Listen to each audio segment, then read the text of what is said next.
Yeah. Again, I have a very good mentor. He's like, by the way, you should not be worried about the pricing. If a client wants your work, mention the price. You feel like it's right for you. If they don't want it, fine. They can go look for someone else. So, bado najipea hiyo. Nimewaambia nini? Kuma. It's very true because I've seen some people setting up quotas as much as 1 million for design. They still get the work. And you send us as much as 10,000 and you still don't get the work. Yes.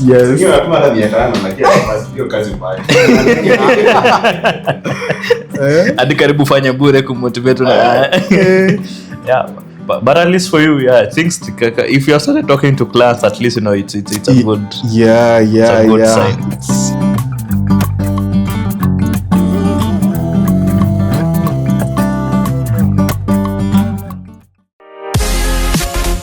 Niaje wase, karibuni sana to Kenyan Design Konversations.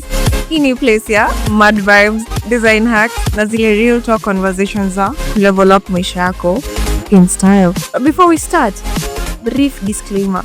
None views zetu hapa ni zetu binafsi, get.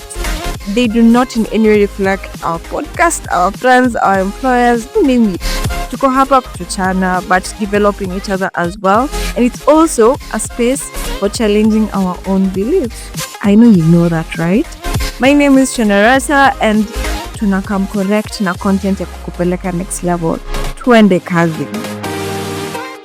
Welcome back to Kenyan Design Conversation. Mahali tunataka kuanza discussion kidogo here and there.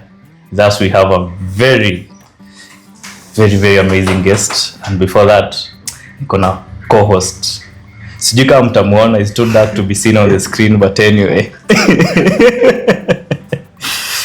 Maringa here. The floor is yours, man. Wiki Moses. Sawa. Okay. Sawa. Mseme tena jina. Tujue ni nani bana. Unajua tukuoni. Hatukuoni vizuri. Sasa karibu na kibosi. At least ni karibu na light unajua. Vitu nimevaa kofia. Anyway, sawa. Huyo ni co-host, hataki kujitambulisha vizuri. Creative director Moses Oyugi. Nice one. Happy now? Very happy. At least now we know you. Nice. Sawa. Anyway, let's welcome our guest of the day. Leo sasa atuambie nani, how is design, how it has been hadi sai mahali amefika na mahali tunafika kwa hii conversation. Yes. The floor is yours. Hey guys, my name is Ablon Mureithi. I'm a senior UI UX designer. I've been at it for almost now 5 years, and how's it been? The journey has been quite interesting because initially I started in quality assurance as an intern. Then after the internship period, I got retained. A few months down the line, I found myself giving quite some feedback on the user experience, how maybe to make things look better. And I started learning about now UI UX. Thank God I had very supportive bosses, or like she was like, go for it, you know. A few months down the line, I think I was pretty good, and I would pop in, I'm like, yo, tuambia huyu client tunaweza mfanyia kitu. Then she was like, okay, maybe, you know, just go practice kidogo. Then now before I realized I was now handling your UX fully, and then that's been the journey. So far so good. Nice one. So that's pretty nice. So you started with a QA. They call it QA or QA? Quality assurance. Quality assurance. Yeah. Yes. Yeah. Those people. Mimi kama dev na QA tukwangi tumeingiana vizuri. Maji na mafuta. Najua graphic design unajua ile leo mneno. Maana kuita sawa nimeacha hiyo. Unajua honestly for design, graphic design, then you working on those huge companies, will not want to leave the quality assurance team. Those guys are nuts. As on the B. QA. It's like it seems real or something. you see, not the good thing about them is like when you're developing a product. I'm talking about from the software developer perspective. Like if it was supposed to be a comma at the end of a sentence, there's supposed to be a full stop at the end of the sentence. They're supposed to be that. They will tell you go back and build this thing again so that it can come to production because it misses a full stop. I mean, why are you leaving a full stop in the first place? Your English teacher kukufunza kumaliza sentence, you put a question mark, where necessary. You know, I do understand that, but sometimes you see the requirements come from the BA, so you implement exactly what has been structured by the BS. So if you're doing that, the QA can't go to the BA. Anyway, tuachie hapo. Sasa kuja kwa design. You see, like for me, when I started entering into design and a bit of design, I was from perspective of being a front-end developer. I found like I don't have things to do on my own. Let me try designing, and then now for you it was from QA. Yani ulipata watu wako na mashida mingi hadi ukaamua hebu ni solve hizi shida. It's more of a okay. I would find QA quite repetitive. Yeah. Because more so at the time I began, I was more of a manual tester. So maybe once the app is ready and the build is ready, I install it on my phone, and then you start the process, login, ensure everything is working. So that whole process, it's no fun. The repetition, unamaliza tu, ikibuildiwa, you given another one. Repeat. So along the way I was like, let me find an easier escape. So I'll be like, hey, I think maybe we can do this to make maybe, things pop more, or maybe to ensure maybe color contrast and everything is good.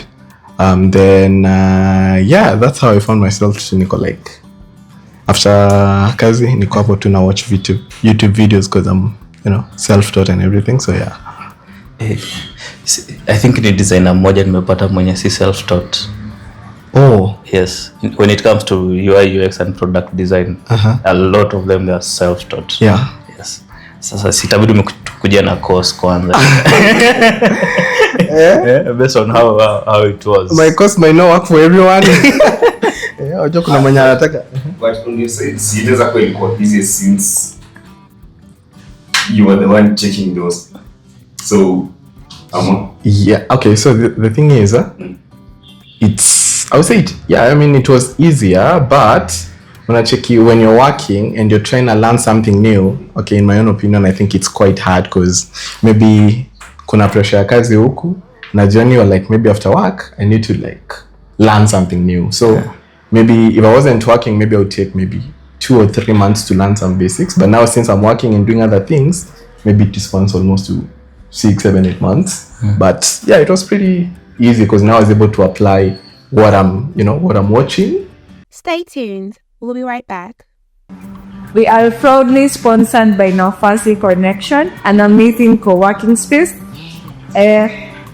Kama umechoka na kufanya kazi kwenye wafanya kazi, possibly it's at home, possibly watu kwa ofisi wamekupo, you tell them you want to work remotely, unakuja Nafasi, wako na closed offices, wako na pia an open office, like you can work where you see other people interact with them.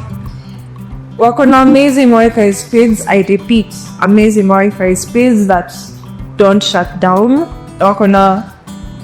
Wako na schema backup pia.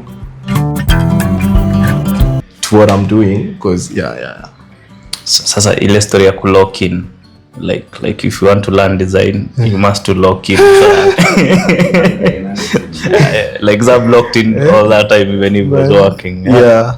So and then now you see like you coming from QA, start doing design, getting your first client, ndio ukakuja kunotice kuna knowing design, and then there's now handling the expectation of the client, the expectation of the end user, the budget. How did you learn like even coming up with a budget? Like I come to you, I need a website, like that's an expectation from my end as a client. As in, how did you how do you get to that where you're dealing with clients now?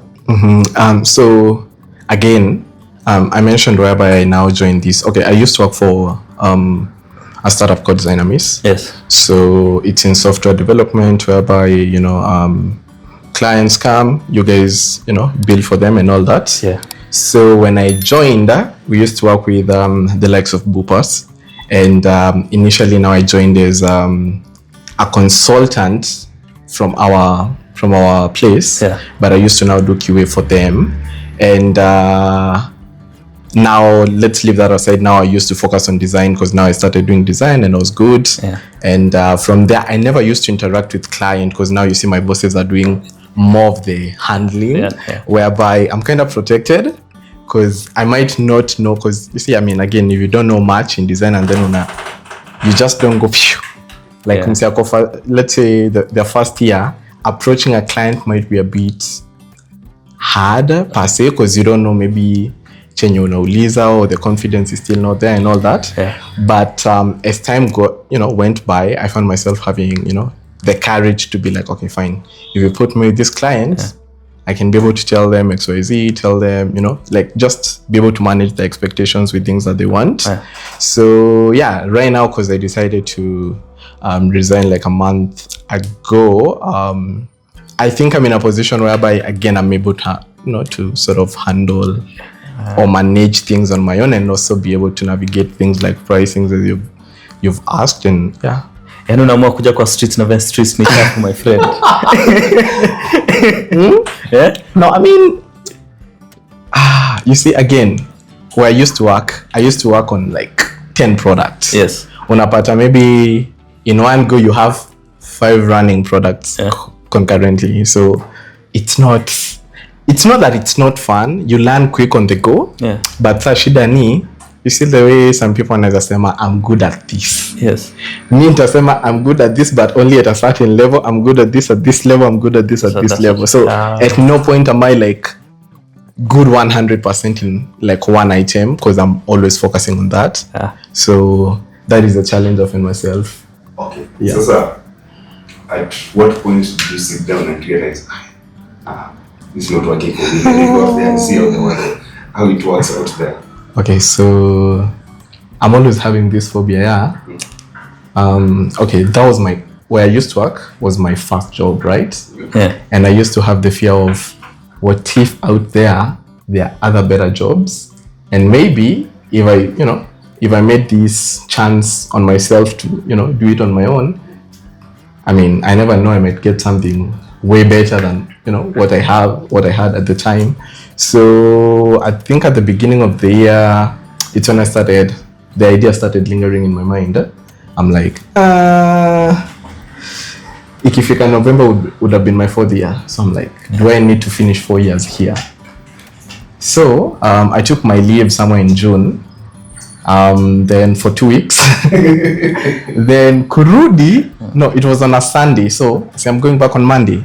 I'm like, Sunday niko like, guy, lazima nirudi kazi. That feeling of it. I know, because now 2 weeks have just been like constant chilling. Yeah, because first inakwanga madaraka days, ndio. Yeah, my leave was from around there to the 16th or 17th. So I was like, guy, lazima nirudi. So I went back, and then that Sunday I was like, let me just text my mentor and nimwambie, yo, me I feel done with work. It's an idea I'd also floated to him. Then Monday came. I hated Monday. Nikavumilia too. Then Monday I think was on a 16th. Then on 18th, I have a very amazing boss. My bosses were amazing. That's one thing for sure. So now it was on a Wednesday, and I wanted to talk to my boss. Her name is Tracy. So I was like, hey, Tracy, I need to talk. She was like, okay, sure. I was like, I feel bad, I'm gonna break your heart, but I sort of came to the decision of I wanna resign, and yeah. So she actually took it way better than I expected, because I was like, oh my god, I'm gonna break her soul. Then she was like, okay, fine, that's fine. If it's a decision that you've made, again, I won't try, to ask you to stay and all that. Mm-hmm. I'll just be, supportive with that, because again, come November would have been the beginning of the 5th year, since it's a long time, and she wants me to grow, that is. And so that's how the whole idea Kuresign ili come up and na ukikuja kama kuna idea ya kuresign uko unajiuliza like what if out there of which already ukoshafika point ya you're like the 5 months on. Yeah. Then going out there resigning, you're not going to look for another job. Definitely. So what was in your mind that nikitoka hapo nje everything is going to be amazing? You know that gut feeling where you're like, I know I'll find something, I just don't know when, but nile designer nitatoka tu, but I know I'll find something. So so before now I decided to resign. That was in April, I think April, May, June, May. Around April ikiisha, I sort of started to approach random strangers on LinkedIn. I'm like, hey, by the way, I was looking through your platform, and I see your platform looks like this and this. There are issues that can be, improved in terms of this and that. I messaged a few people. Unfortunately, some of them walilenga. Walenga ko like, this guy is fine, read, and that was it. But I'm glad there are a few people who are like, send me their email. They're like, let's do a call, and I took them through the, what I do, which is now the design side of things and what I can do for them and everything. Then from there, issue of pricing ikakuja, because now again I've never handled a client one-on-one. It's always like my bosses are shielding me. They're like, I don't know what they're talking, right? Yes. If it's 100 or whatever, me I just know I have my salary for the month or something. Hey, quoting prices was an issue. So I had a rate card I had created and everything. Yes. And because you're very afraid your first client, maybe you don't know if they're willing to pay too much money.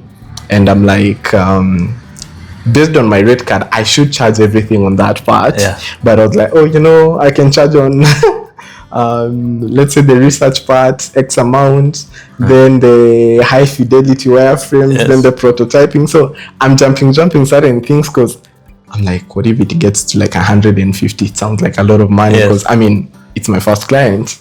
So I think I showed myself, short on the pricing on that particular one.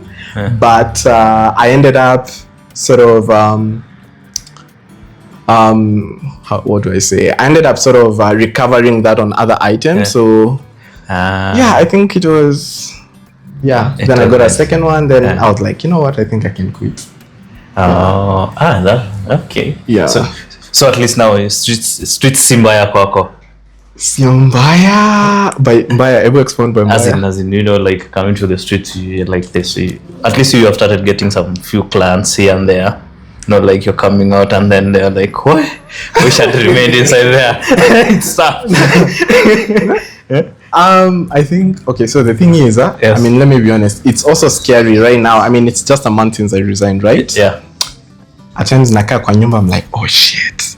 I'm not getting like any salary this month. Yeah. And I would love to do certain things. So the things I would do when I was employed, right now I've like had to cut down.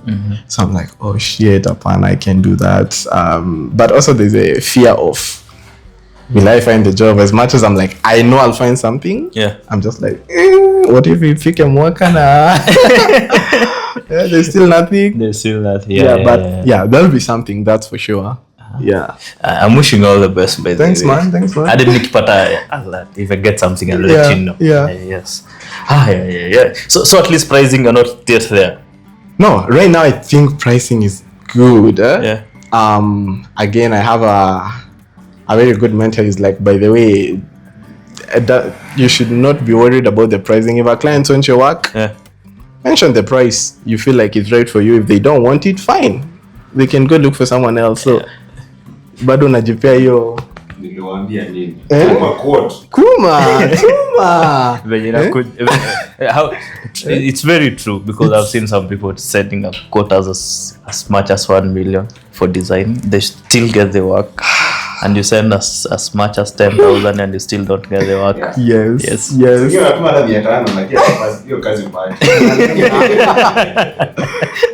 Hadi karibu fanya bure kumotivate na but at least for you, yeah, things. If you started talking to clients, at least it's a good. Yeah. Sign. It's pretty good, but now again, your pricing with time, maybe now that's when you're like, whatever. Moses, we had a conversation with Moses the other day about pricing. Probably mkipatana nyuma tent. Yeah. Pricing is usually the hardest because of the fear. True. Because tunakonga na ile fear ya like, if I send 100k, akubali ama ndatuzito. And the fear is tunakonga na ile problem ya client retention. Yeah. So sisi tunajua like either tunapokea 100 nipoteze client, napata client wapi mkie tena. Sasa na pengine unado. Sasa unapatanga tunakuwa na kafia, so unapata you end up underquoting because of the fear. Lakini learn the hard way. Hapo. Kaenda. Labda ipatikane asipatikane, We'll figure it out later. How you found it yourself? Pricing from pricing from it hasn't, for me, I've been learning from people. There's a time I was running an agency with my partner called Peter, and then by then that's when I came to realize like how pricing is very important, and it matters from one client to another one. And I came to realize like the best part to know your price for a client is when you sit down with the client, you talk about the project that the client has. If you see the project is long term, you can even estimate like the budget. This guy's budget is like, if this is the dream he wants me to design for him, and this is the budget in the long term, and then my value is this one in this project because I'm part of that project. Kama maker, if you see like the project is going for like 5 years, and the project is like, if you approximate like every year probably might getting like 100 million from what you want to, from what the idea you want to implement, the idea of the client, and then if you say like maybe 10% from this, and then it's okay for me. Yes. Fair enough. But I haven't implemented it. Now that's the tough part. It's a journey. Because tunakonga hata client wetu tunakuwa shida na. Yeah. You but your time you catch na client, then you start digging deeper. I think hapo ndio inakuwa issue. Yes. And then you come to find this problem you see, us we are used to working like for companies. You get a company value for the company is a bit different from how you usually charge you as yourself. Unless you take yourself as a company like me I'm an entity. If I'm an entity, and then if I need like 5 more people with this price, I'll be able to deliver this project with this amount of money, and then everything is there. Because you see like companies, that's what they do. They even consider you. Yes, they know like maybe you're getting one project, this project will be paying you for the rest of the year, as you're looking for other class now to make the company to look profitable. Yes, things like those ones.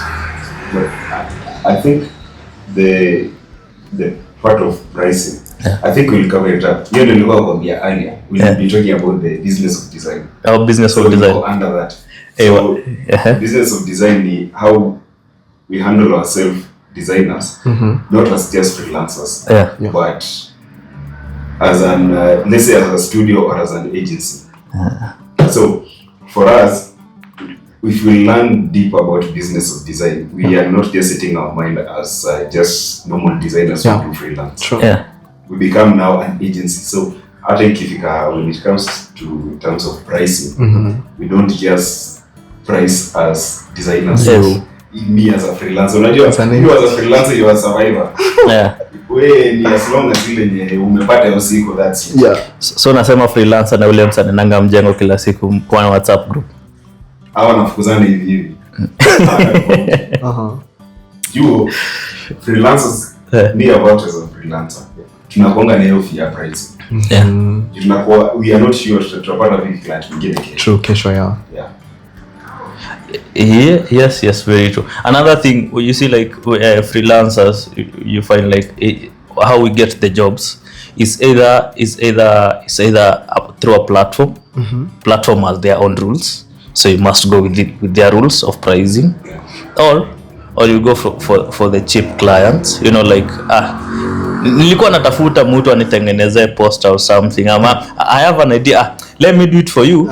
I didn't have a budget, let me do it for you, and then we see how it goes. You see, like something like that and most of the freelancers start from there, and then you find like most of the design, the creatives, they are self-taught, so you got to learn the skill, you forgot about the business part.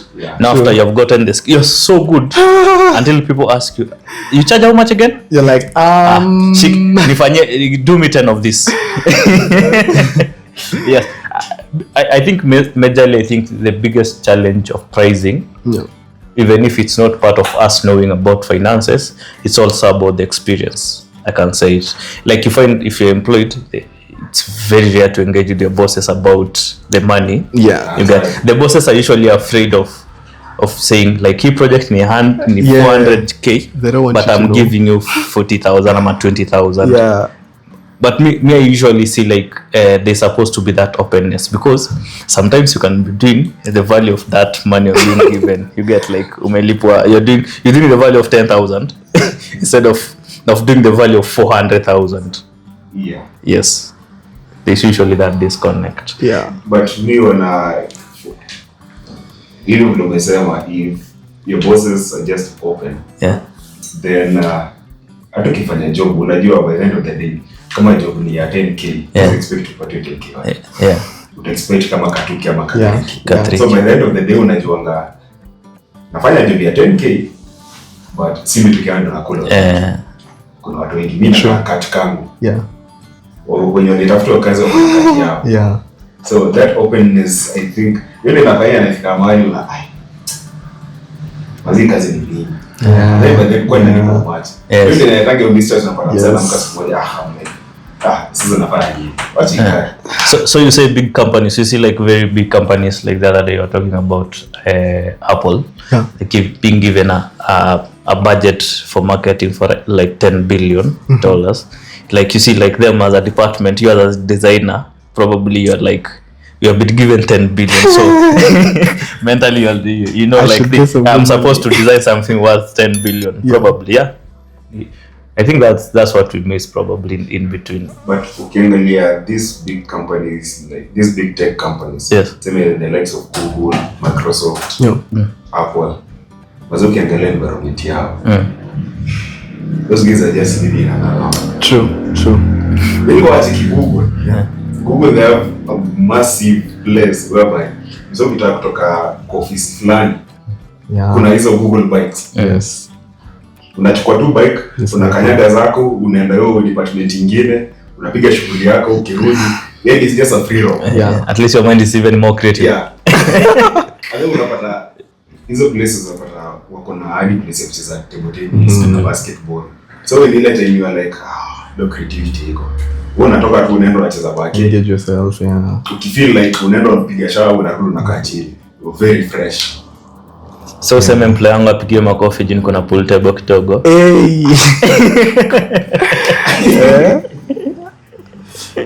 But I think these are the things we need to implement back here home. True. Because uta expect, unajua sisi mimi nikifanya 9 to 5 walikuwa wana expectingi nisiye amka kwa kiti. Nikiingia hapo hivi asubuhi. Nitatoka pengine saa lunch. Nikirudi saa 8 kutoka hapo ni 5. And then it's a creative work. Me sasa hizi naweza kaa hivi. Mimi mchana naweza shinda nimezunguka. Ukinipata kelele usiku, baadaye kwa saa 9 usiku ndio sasa ideas zinaanza kukuja. The same. I think I'm not an employer. Me when I become an employer, one day, I think these are some of the things that we need to change in our culture, whereby I don't need to expect you to be sitting down there from asubuhi mpaka jioni. I need to So it's supposed to be like in terms of delivery basis, like you have 24 hours to give us these deliverables. Then sit here until you give us the deliverable. I mean, again, okay, let me speak for designers maybe. When I'm a story of creativity, yes, you expect me, let's say from 9 to 5.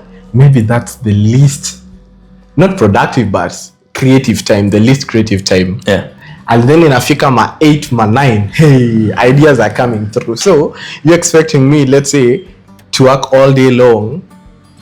I find it a bit of a, like, for designers, let it be more of like, you can pop in, let's say, from X time to this time. Because usiku, because for me, again, usiku ikifikanga, sijui ideas zinatokanga wapi, but that's when I'm doing the most. That's when I'm doing the most, and tomorrow will be like, there you go. Yeah. So how can we handle that? Like for you now, coming to this other side now.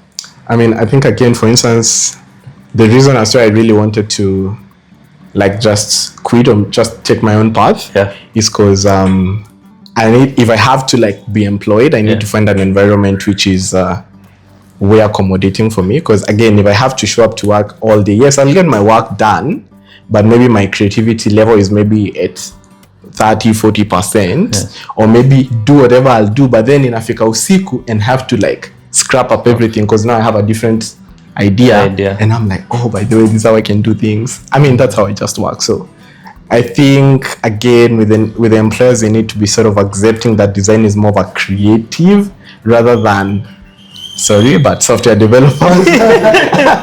Whereby you're like, fine, you can just, I know at times you guys also are not like in that headspace to like think the logics and everything, but it's more different than our side, whereby you're just coding something than you're trying to sketch up something. So yeah, sure, okay, no bad. Like it's very hard coming. It's very hard, like convincing, especially the people who are in the big seats to make the decisions. Yes, they're older than us. Yes, like starting from, there are no good policies in Kenya that protect the creatives. They never talk about like how you're supposed to work. You see, like how you're coming up, like creatives have different types of working, things like those ones. Maybe someday kuamua kutupatia hizi policies. Me, I'm just growing in the market, but given a point where how to make those decisions. Yes. Creative watakuwa wanaishi a very good life. Soft life. Yeah. Perfect life. Yeah. But anyway, there's a time tulikuwa tunaongea about like the tech part in business. Most of the businesses in Kenya, not in Kenya, most of the businesses use tech as how can, like the backbone. It's the backbone, but the business percent is like 80%. The tech part does like 10% of the business. Yes. No, walikuwa wanasema especially in Kenya, people won't be paid a lot of money because the people won't live a good life like us as creatives, because the people who have the right to make the decisions are like, you people you're just only 10%, as in you're contributing to 10% of the company in terms of that. That's why they usually see like the value is a bit small. But ukiangalia, let's give an example of Senegal State. Yes. Ukiona the kind of money those guys are charging, let's say for a logo design, unapata, I think the cheapest is about a designer, just a professional designer, and I charge $7,500 to $1,000. That is around 50. Hiyo ni logo. Ujiongeza sijui brand identity, sijui ati hiyo ni logo tu. So I think for them, they realize earlier the value of design in the market, and it's not just 10%. Because for any company to sell, you have to be out there. Sure. This is a company leo, and they say, design hakuna money na sasa. Alafu nikae tu relax ngoje. It's among the backbone. Yeah. So ukiingia pale online angalia. Wacha ingia kwa website. Unataka kununua kitu, lakini umefungua website. Appetite ikienda ukasema ama wasini wa bodi. Acha uende. Hizi ndio perceptions zenye sisi huwa tuangaliani. Tunasema si bora niko na website. It's not all about bora niko na website. Uko na website then watu wangapi wakiingia kwa website They feel what I feel like something good. Let me check what this guy is. Ama kuna ile unaingia kwa website ya like acha nitafute mtu mwingine mwenye anaweza nipatie service. So I think design gives more than just 10 to 20%. I think it's even more than 40%. So in short, when you will be there, when you want to give to do that change, please start by telling the big bosses, like have this other perspective about business probably. And I think unajua shida ni for us like taking generally Africa. It's kind of let me just put it, it's a new thing. And most people have embraced this new tech design, UX, UI, the young generation. No. So the older generation out and here ilikuwa bro au wako na ile mentality ya Google ndio ilikuwa interface yake ilikuwa 204. Unaona bora si could search anything. Ilikuwa inaniletea result. Yes. So then hawana ile feeling ya like this thing might have an effect if it doesn't good design. Hiyo hawana kabisa. Au bora tu ni si tuko na website. That's it. So I think the younger generation will tuna grow up. For us, the time when it comes to time when we are those big guys, we'll be understanding how it works. So other zile bits that we implement, we know like UX UI has a space in the market.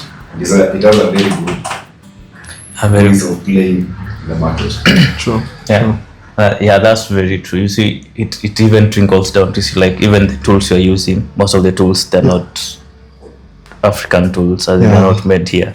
You see, even if you have to get like illustrations, you see like icons that like reflect like even Kenya, you're doing something for Kenya, you can't get it anywhere. True. Now it's like kind of our initiative now as creatives to start doing that. Yes. I think engineering tunakuanga na. Yes. Ukienda uangalie those big companies. Yes. Okay, wanafanya brand identity. Yes. Wao wanafanya kila kitu. Hadi illustrations, yes. Kila kitu. So ukienda ukifungua hivi unaona like hizo icons zinakaa unique. Then ukiangalia flow, ukiangalia kutoka juu mpaka chini, everything just flow. Yes. For us in Africa, tuko na shida. Sisi we are of recent ndio tunaanza ku embrace the African nature, but we still lack that originality.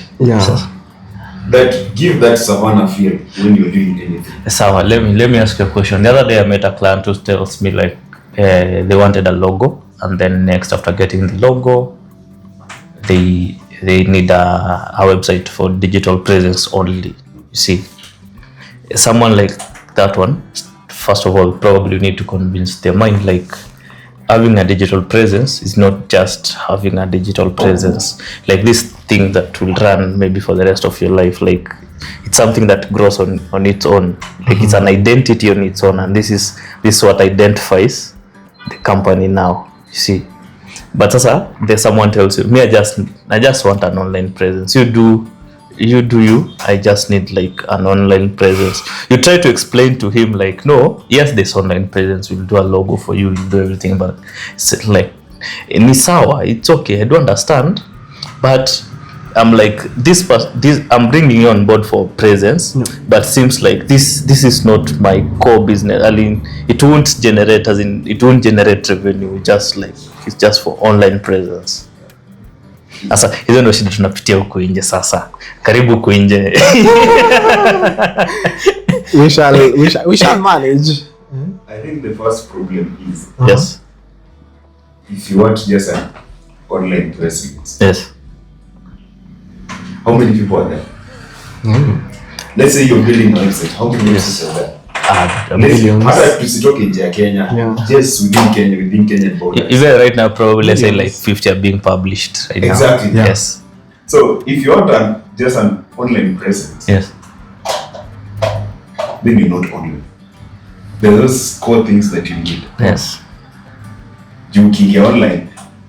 So make like saizi way yako imeenda saizi app because you need an online. Kuna ile yake imeenda app na maanza kuadvertise. ameungia the whole identity, kila kitu amewekea colors, kila kitu logo, whatever, yaani msaya amefanya kila kitu. Lakini wewe umeunda logo lakini ni online. Na umekaa tu. So what? Yes. I think it's basically how they view it. Like I'll not be using this one as marketing, but if someone wants to know that I'm there, maybe he can search for me. But ni sawa, but haihusu kwa biashara. Ni kama ni biashara, but it's just. Lakini unajua shida ya Kenya ni si kama majirani, sitataja majirani, lakini si kama majirani. So hizo wa Kenya, most of the businesses are going online. Yes. Yeah. So unajua there's no way utaniambia I'll just create a website just as an alternative. Yeah. Right now creating a website is not an alternative. Yeah. It's an essential into your company. Into your business. True. Yeah. True. Kama ungekuwa kwa majirani, inaeleweka majirani bado na grow pole pole. Lakini Kenya una alternative.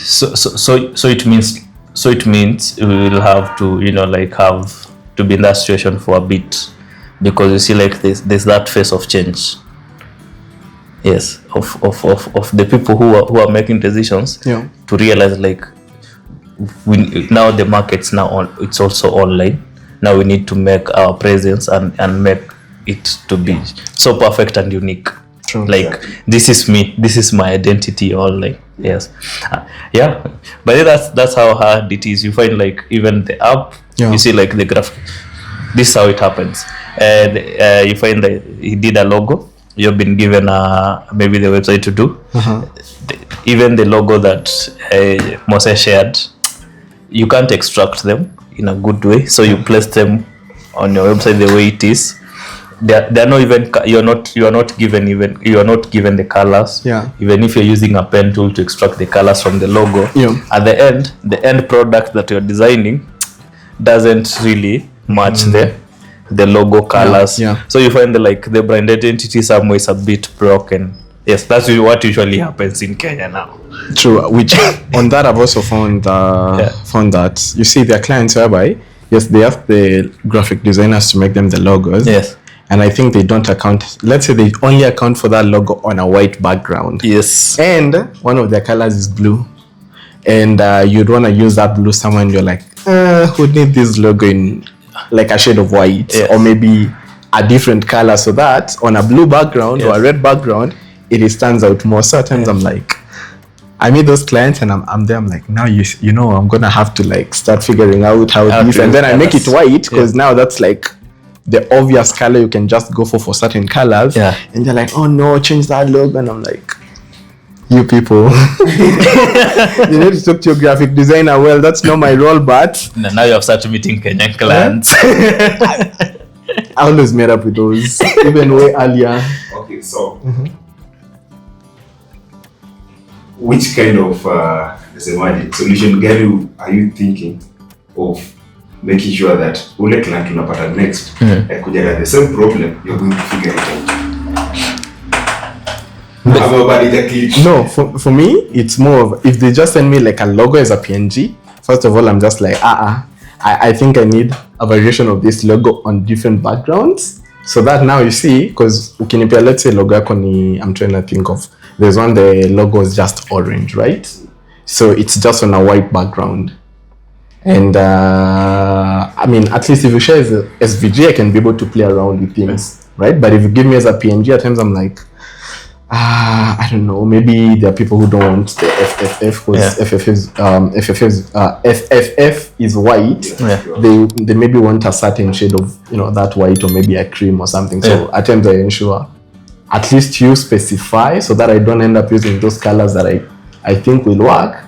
And then you're like, oh no, these colors are not what we go for. We love to use maybe this white of this particular code, off-white or something. So yeah. But I think it's I think it starts at a graphic designer point of view, whereby maybe you emphasize this logo needs to look maybe 3 variations. Yes. On a red, on a green, on a white background, on some gradient, how it needs to look, if you have to do all that. But yeah. Based on that, for me, it's from experience. Yeah. So the client sent us a logo, a PNG logo, though the color, even the font. So we told the client, can you connect us with your graphic designer? Like, he's not there. And then we told them, and then we'll send you a new invoice because we have to redo the logo. And they was like, why should you redo the logo and you already have the logo? And we told them, it was how we told her, like, let's finish up with redoing the logo the way it is, and then we'll show you why we'll charge you more. And then now we decided, like, we showed him the different colors from the logo. We identified the fonts. Now we came up with that. We showed how it can be on different backgrounds, the main one, the black and white. And then we told her, like, now this is what we expected. Now this is what we'll use on the website to make everything look consistent from even your documents and everything. And I was like, now I do understand. I get it. Why are you asking for this? Yes. And I told her, like, we charged less amount of what the graphic designer had charged. Yes. And we told her, like, the person who you had given the work didn't submit everything. Yes. He said he will go and follow up, but that one wasn't. You see, like, for her it costed her like double now. For only the logo. Yes. True. Because now, I mean, again, I find it like when I come across certain roles, and I know to a certain extent you can transition from graphic design to UI UX, but then telling me as a UI UX to maybe you want me to do graphic design, I can do the normal posters, fine, zile za IG, but asking me to do his job, the logo, and ensure to do the illustrator, you're lying to yourself. So let the graphic designers do their role, play their part, and then let me do my part as now a UI UX. So that's sure. And then when it comes to UI UX design and product designing, I've come to realize, like, people who come from graphics to UI UX design, these people, their visuals, the UI is usually like 100. They usually do some good stuff. Yes, I think you're the second person I've met, like, coming from the QA to UX, and most of the reason I've come to realize is because you find checking every application, like how it's the functionality from end to end, makes you feel like it wasn't supposed to be done this way. Yes. I wish we could do it this way, but you don't have the opportunity for it to be done that way, how to express it to be done. Probably you'll raise it as a concern. It will come way later, even you have forgotten about what was suggested to be done on that. Yeah. But it's a bit amazing because you're kind of rectifying what you've been seeing is a problem in the market. True. Because I mean, for the two roles, I this is my own perspective. It's like husband and wife in one way or the other. Because QA and UI UX, because now you see when you're testing something from a QA point of view, you're sort of it's a part that is kind of missed out. Whereby when designers are giving their work to, let's say, the software developers, QA has no idea, right? So if my button was orange and you choose to go for maroon, QA has no idea because it's on a test. But if he had my designs, he's able to be like, hey, by the way, you're given by Zab an orange button, yours is maroon. So I think that part, now again to whereby I think they're sort of husband and wife, there are things you see as a QA which you won't ignore. Let's say maybe, the button is not well sized. It's UI UX, but you can give feedback on that. Again, from a UX point of view, when you're testing something and you see it not working the right way since you've been QA, this button, if I click on, let's say, a login button, I should be taken to a login page and not a sign up page. So it's like in one way or the other, it's kind of intertwined. So it kind of gives you an advantage to an extent whereby you're able to like look at something using both perspectives. But But anyway, QA mimi nasema mimi kama mmepewa title kubwa. QA mnafaa kuambiwa nyinyi ni users, si QA. You're like talk to QA. And then I'm like nope. Rudisha it's not working. And then mko mnachukiana, you're like let's try and make your life difficult. Anyway, let me not talk about them. Those people, the XU. No. We're good people. We're good humans. Yes. But at least welcome to the other side. Yeah. Yes. Najua pole, acha tuko update. Najua this is not your field. Lakini pole sana. Najua umezoea na marketing. Sure. Sinu kweli na msa kuhang ile billboard hapo. I used to deal with quality assurance people. Really? Nikiwa Mombasa nilikuwa nafanya I used to handle packaging. Yeah. So this is the process of packaging. You come up with a concept, you develop everything. Guidelines ni leo box inakaa. Hizo jinsi zake vile itakuwa. Tuseme tu ni kama skeleton. Yeah. Skeleton ya box vile itakaa. So from there, kisha kama kuna skeleton, unatuma hiyo skeleton kwa msewa nini? Kwa supplier. So supplier send you empty samples. Yeah. Zenye hazijaprintiwa empty boxes. So zikitoka hapo hivyo zinakuja kwa quality department. Yes. So quality department, they have to make sure that kama ni machine pack hizo boxes, yeah, they have to be running well kama ni machine pack. Yeah. Ama kama ni human pack, Yeah. lazima kuwe na ile nini method. Isisumbue ile time ya kupaka. Yeah. Kama ni kupaki kwenye haraka. Yeah. So you have to make sure that at the end of the day, if they're going to be human packed, lazima zikuwe as simple as form. As simple as it is. Yeah. Juu ikifika time ya kupack, unajua most of the time inaenda na time. Yeah. So watu kwa line wakiwa slow, kumaanisha production itakuwa slow. Yeah. Kama kuna pengine those emergency orders, itachelewa. Haya, sasa tunaja na skeleton. Kuna sasa the final product. Nenda kwa supplier, print, zimeletwa. Imekuja ina full stop. Wanarusha mail. Hapo ndo nachukiananga na makiwe. Unapata like unajua dealing like for us dealing with humans, we also need to have that bit of being a human. Yeah. Atufai kuwa na we are not supposed to be working like robots. Wajua robots we just give you a result as it is. Yeah. Kama hapo kuna error, tell you kuna error. But for us humans, we know if there's an error, if it's something that we can handle it ourselves, and we know to solve it, then that's it. Kuna full stop in this hapo hivi. Why you can update to get I don't think we're that petty, you know. Not the full stop part, but yeah, if it's not working, it's not working. You're like, bro, Ikitu, back to the sender. But the full stop, we're not that petty, though.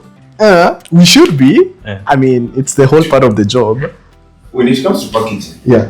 whether kuna primary, Yeah. kuna secondary packaging. Yeah. So for primary, hizo zinaenda kwa shelf. Then kuna secondary, hizo the carton. Yeah. Hizo secondary packaging. So kumaanisha by the end of the day, there's no way you'll ever find that carton kwa shelf.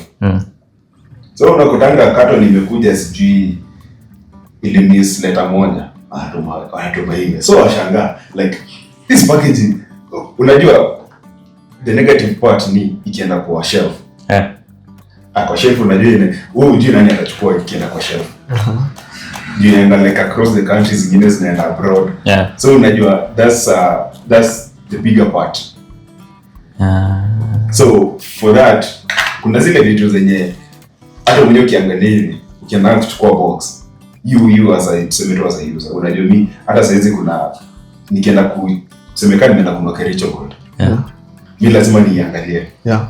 But for just any other person they really know the product directly, yes, just a consumer. Yeah. Atachukua na kwa nini na mimi nitachukua niangalie, nianze kuiperuse, niangalie mahali kuna kashida, then ama niangalie kwa vile ziko kwa shelf. Yeah. Niangalie kama kuna garage, kama kuna supplier moja ni pretio hii ingine ka so kuna those small things a customer hata notice hizo mnaweza chorea mbona uchore trust me those errors zile zenye hata hizo boxes sisi nikukuletea hivi niko kivi nakwambia hii box iko na error but utaiona. But now you see, that's why you're doing your job, right? You're a QA, right? Yes. Again, we said you should be consistent, right? From a design point of view. At a QA, mbona akiona by the way that box, by the way that green and that green, yes, ukiziangalia hivi zinafanana, but I may as well just have it be the same as that one. Mbona isirudi ikuze? But you need to understand that we all have to deal with this that +1 and -1 human error. True. By the end of the day, we have to be humans. Yeah. Even if we are dealing with other humans. Yes. There are those errors that one will get, trust me. And then, unajua shida inatokea ngapi? Unapata, like, kuna those errors that you can ignore. Yeah. You know, says what those errors you can ignore. Yeah. But, hizi ni errors zenye ukituma mail, kumaanisha the whole package, it has to be rejected.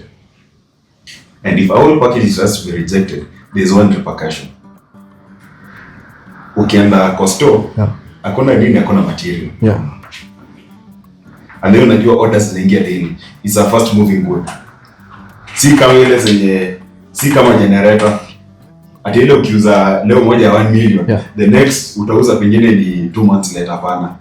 Hizo ni shipments zinaenda daily. So kumaanisha like if there are those small errors ukiamua kuzitake it seriously, by the end of the day mtaingia kwa shelf. Alafu unajua shida kupanga shelf inakuwa ngumu. As long as we share miss to kurudi kupata shelf, that's another problem. But now you see QA from now the tech point of view, that small thing, yes, it might look like a small, minor issue, but now to the normal users, it's like, yo, bro, me nikichukwanga hii app, sijui I go to this page, doesn't work, I'm out. Unlike, you see, for instance, this is me speaking for myself. I found myself when I go, let's say I'm buying a t-shirt, right? Yeah. And I go to the super and there's a shirt, let's say, that I wear, or maybe in these clothing shops. Yeah. And I always look at the hems, I'm like, hey, mwenye alikuwa na shona hapa alienda hivi, I'm like, by the way, I'm dropping that one.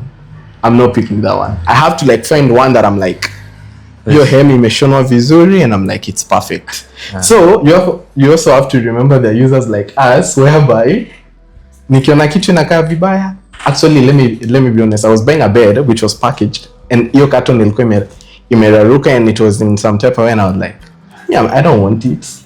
I want something that is like, if it's coming in a packaged box, let that box be perfect. If it's not perfect, I don't have to pick that product. That's just how I am. Anyway, it cuts. Everyone cuts across. It cuts across everywhere. You see, like you having that QA skill, it will always be with you. Always. Yes. Yeah. You see, the same thing with me. Like you always, like for him, you see, like anachukua nini carton ya chai, anataka kuangalia umsa alifanya kazi gani. The same thing with me. When I see maybe a design, I'm like, you have done your design, I'm like, how do you even implement this? Will it work? or I'm the site, I get an error, I'm like, this developer could have done this and this. True. Yes. You see things like it's part of us now. It becomes like our skill. So you find we use it even in life. Like for me, like hakuna billboard unipita bila mi analyze, because I've been in the design industry. And lazima tu ni note. That's a good one. Yeah, there's a good billboard, there's a billboard that has been changed on the road. This one, it wasn't here last time. Now it's a new one. Yes. You see things like those ones. Yeah. You come to realize way after, like, kumbe this skill is now in me. I use it everywhere. Yes. I think for a designer, I don't want to type the data option. Please go ahead. I've seen the billboard in hapo globe. Yenye inaandikwa kuna billboard iko hapo globe. Globe. The better option. I've not been there for a while. But this one, I can tell it's around Nyayo, not Haile Selassie roundabout. Is it called Sarah Hassan? I don't know her name. She was in Tidy High. Oh, Sarah Hassan. Sarah Hassan. Yeah. Yes. I think I've a poster selling wood products. You can't even know it's a wood product. You can think it's her being sold there. Okay. Yes. Yeah. I got Still there. Kuna ingine we msinikruhusu kwa kuna ingine wanuzanga spare parts. Me actually have never known this is spare parts. Which spare parts? Mobile spare parts. Yeah. Mobile spare. I've seen that one. Maybe It's, let me tell you, let me highlight. It doesn't want to say. It's something that is public. Me can say. There's this woman who sells. She's a big. She's one of the top sellers of phone spare parts. Okay. Yeah, she's called Dama. Sasa anywhere you see billboard. Yeah, but in a market. Yeah. As in a billboard, Yeah. it's her with Dama nini spares. So you wouldn't So you even know, believe. like, unless you know. You know how I knew about her? I heard down Kingori episode, and I'm like, She does this. and then napita Thika Road naona bana nini yake bana yake, and I'm like, now I know her, but I didn't know. I at a glance, No, I you wasn't. didn't know what. Yes, what exactly they're doing. Dama sells exactly. I think mahali amefika yeye. Yeah. She needs atoke kwa, how can I put it, not in a bad way. I think she can do better. I'm not saying her billboards are bad, but I think unataka kusema aache kujiview kama She's a kama product. self entrepreneur. I was kienda kusema it might sound bad, I'm sorry, but I think she needs to stop doing a billboard like a downtown kind of a billboard and an uptown kind of a billboard, whereby you position yourself in the market not as just another guy, but this is a big brand. Hata msaki akisema Dama spare parts, mazee siku hizi ukiangalia advertising zao wanafanya mazee ni top notch, rather than unapitanga Thika Road unaona Dama spare parts, alafu unaona kuna mtu wa kuvidia spare parts. And then unajua for billboards, billboards is got hao hizo ni za slow moving guys. Hizo zina issue.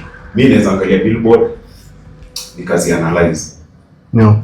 But on a highway, mtu akona split second. Yeah. Ni kuangalia ushapita. Yes. So you have to, yani hiyo billboard lazima ikuwe minimal as possible, whereby nikiangalia You get it. mobile spare parts nimeweka kwa simu na kasimu kamevunjika screen, that's it, imeshapita. Yes. Yeah. Wala ndio unaniwekea kuhusu. I agree. The billboards unapatanga nazo. You think it's a book because the amount of content yenye imechapwa on all places, by the time you're reading, you've seen nothing. Na imewekwa kwa highway. Na imewekwa kwa highway. So yeah, I think Maybe the guys don't need to do better. maybe there are those people who want magic, as in you to do the magic, as in client magic expectations. I'm the owner of the company. This is me. So me and the company make us Like so when you if I build my company to reach a time whereby it has to be an institution, an entity on its own. Yeah, an entity on its own. Even nikiamka kesho ni die, the company continues. No. I don't need to be You there. don't have to be there for it. Rather than me sticking with my company, I'm the one making all decisions. When if I die tomorrow, Kaput. the company dies. Yeah. Sure. Sasa unaona kuna the likes ya ukiangalia these big companies akina Ford, akina Mercedes. Hizo ni companies never kuna siku tupredict Ford inakufa kesho. True. Yeah. Ford waliunda gari ya kwanza 1901. Still today the producers They're still going on. Yeah. And the company is still going The on. company is still on. Yeah. So we need to separate ourselves from me and my company. We need to be separate people. Sure. Whereby kesho niamke niseme I need to go to vacation. The company runs like I'm not even there. Yeah. I don't care away for a year. You know. Still going on. Yeah. So I think together could develop, then we need to find a way of making sure that no company has its own brand and we have our own brand. True. Very nice. But anyway, yeah, it's very hard. But anyway, the only way we can solve that is by, especially I need to come to attend the class of business for design. Yes, at least you see having that knowledge, I'll get to understand the design, the creative perspective, and then I'll get to understand how can I tell the clients, like, you need to view this in this perspective, like it's a whole different dimension from how you view it. Maybe probably that one will help. Yes. Actually, business of design is very important for us designers. Yes, Very important. very key. That's like, for it, design is like 20%, then the rest is business, like 80%. So I already know this. I have the skills. So how am I going to turn these skills into a profitable? Yeah. How do I earn from logo design, and how much is more beyond that? For 10 years, will I be earning from logo design for 10 years? Something of the sort. Yeah. Okay. Anyway, back to you. Yeah. The new UX in the house from QA. Lakini mi siwezi acha vita. Kuna vita mbili ya QA na ya security. Watu wawili sitawaimalizana. Anyway, maneno mawili unaweza ambia conversation list. Juu conversation najua itaendelea hadi kesho. It's a very interesting one. Two things. Yes. I'm trying to think. Two things. Interesting question. Mimi niko na moja. God is a designer. Good. Fair enough. Fair enough. Yes. Tunaanza lini business of design? We need to know that. It's very interesting. Okay, I'll structure it down. I'll break it down. Because business of design is so wide. Because inaongelea story ya pricing au inaongelea story ya personal brand. Yeah. So it's so wide that it doesn't need just a single episode. It needs several. That's okay, we're waiting for that.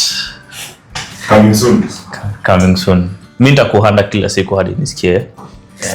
Na kwanza tumemark na zab tafadhali. I'll be like, you're coming for the class? When is that? I mean, the class of business. Sawa. So tuko wawili tunakuhanda, and then the people are listening. So we don't know how many are they. Sasa on you, very tutakuwa na Chantel. Sawa. Chantel atakuwa pia. Sasa ni watu wawili wako in charge. Umesema Chantel. Umesikia hayo?